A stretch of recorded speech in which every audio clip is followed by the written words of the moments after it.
Jadi kalau bertemu antara mandi wajib dan sunnah itu boleh digabung, boleh disatukan, dan dia mendapatkan pahala wajib sekaligus juga mendapatkan keutamaan mandi sunnahnya. Misal ya, misalnya tadi hari Jumat misalnya ada yang janabah, entah karena mimpi basah atau karena melakukan hubungan seksual misalnya,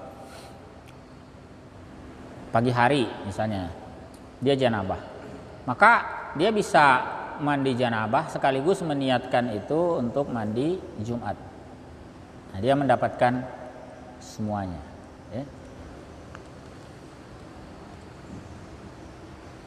Kayaknya kita sudah bahas ya, ada ibadah yang bisa digabung, ada yang tidak ya. Di mana saya bahas itu? Tadi malam ya? Oh iya, tadi malam saya bahas. Jadi ada ibadah itu memang bisa digabung. Jadi ibadah yang diinginkan itu hanya maknanya, bukan ainnya, bukan zatnya.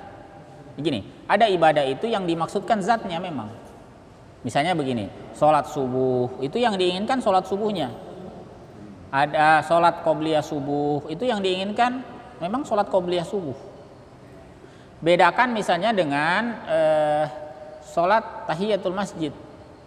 Itu hadis Nabi SAW dalam riwayat Muslim, Bukhari Muslim malah, itu Nabi SAW menyebutkan kalau masuk ya salah seorang di antara kalian masuk masjid, maka apa? Fala yajlis hatta yusalli raka'atain.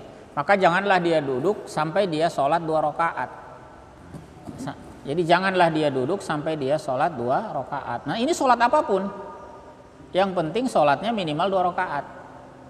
Jadi misalnya ada orang terlambat, seperti tadi azan qomat asar dia baru datang. Jadi kan dia tidak sempat sholat sunnah lagi karena orang sudah berjamaah kan. Maka dia langsung sholat jamaah, jangan kayak sholat sunnah dulu.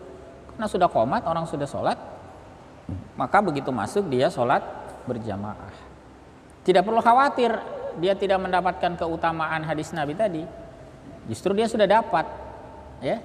Karena sabda Nabi SAW, janganlah dia duduk sampai dia sholat 2 rakaat. Sholat apapun. Nah, kalau sholatnya 4 rakaat kan pasti sudah lebih dari 2. Jadi yang diinginkan dari hadis tentang tahiyatul masjid itu bukan zatnya sholat itu, tetapi maknanya. Ini yang diinginkan adalah terlaksananya sholat 2 rakaat, apapun itu.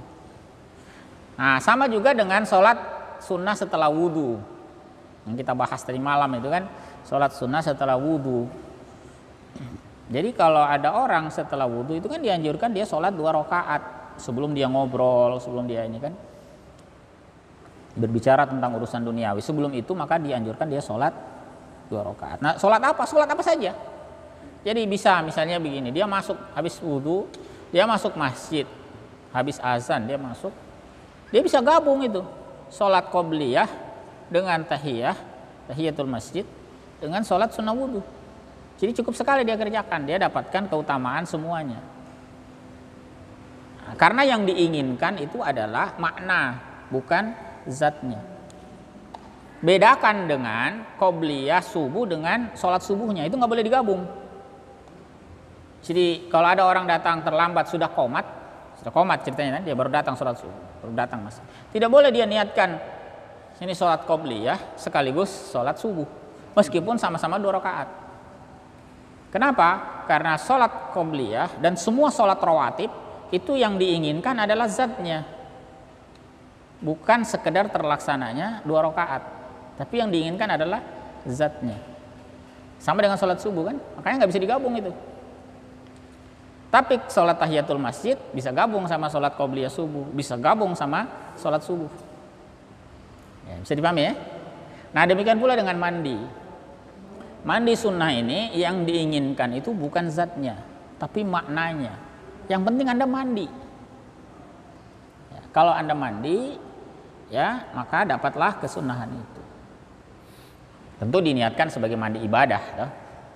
Nah, karena itulah dia bisa digabungkan dengan ibadah mandi janabah yang wajib. Dia bisa gabung.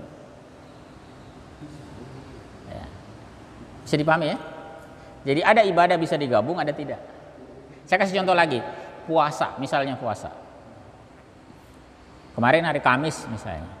Kalau ada di antara kita kemarin mengkodok puasanya, mungkin sakit ya di bulan Ramadan atau mungkin wanita haid, dia mengkodok kemarin, maka dia dapat keutamaan selain fardu kodok, dia juga mendapatkan keutamaan berpuasa di hari Kamis. Kayak gitu. Bisa dipahami ya? Nah, maka bisa digabung misalnya puasa Syawal dengan puasa Senin Kamis. Bisa digabungkan itu. Ya, puasa Syawal digabung dengan puasa Daud.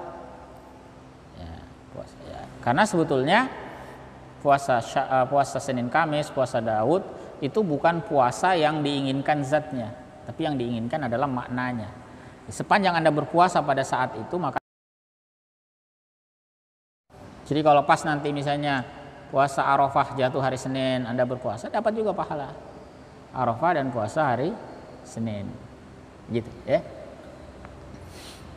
Nah, tapi kalau menggabung misalnya puasa Arafah dengan puasa qadha, nah, itu ada khilaf di kalangan ulama. Kalau menganggap Arafah itu puasa khusus, berarti tidak boleh digabung.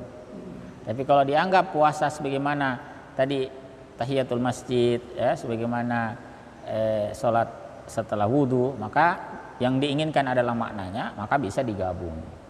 Ya, wallahu a'lam.